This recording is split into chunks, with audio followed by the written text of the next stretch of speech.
And Mr. Speaker, based on the evidence that Honorable Wamboka has presented to this House, and particularly I'm concerned about the issues of National Cereals and Produce Board.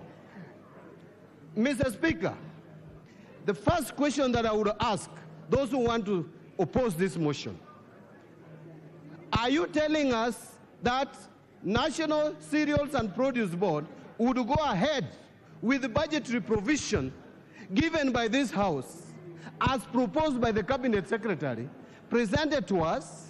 We give out money. This money goes and buys cocoa instead of fertilizer, given to our farmers, and only whistleblowers are able to know. Yet we have a ministry which has a cabinet secretary heading that ministry, and that cabinet secretary is ignorant. But Mr. Speaker, what worries me more is the evidence that is produced before us through a letter that is written by a lawyer, Ahmed Nasir Mohammed. And clearly, Ahmed Nasir is telling us that Mithika Linturi even attempted to subvert justice by trying to dictate or order this particular factory to go and issue a statement. And the evidence is there. The telephone number is there. Calls were made.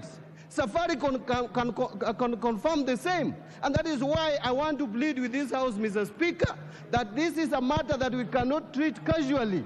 This is a matter of hunger. It is a matter of food. It is a matter of food security in this country. It is a matter that can bring this country to anarchy, as the minority leader said. We must show responsibility.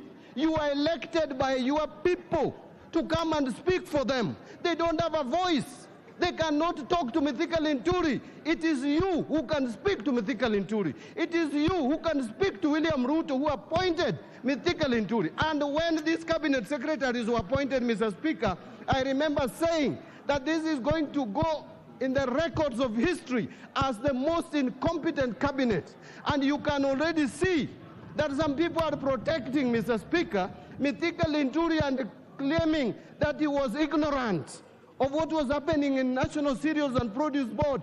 Mr. Speaker, if Mr. Linturi can be ignorant of what is happening at the National Cereals and Produce Board, then what can he be ignorant about? This is an incompetent... Honorable Mbadi, there's a point of order.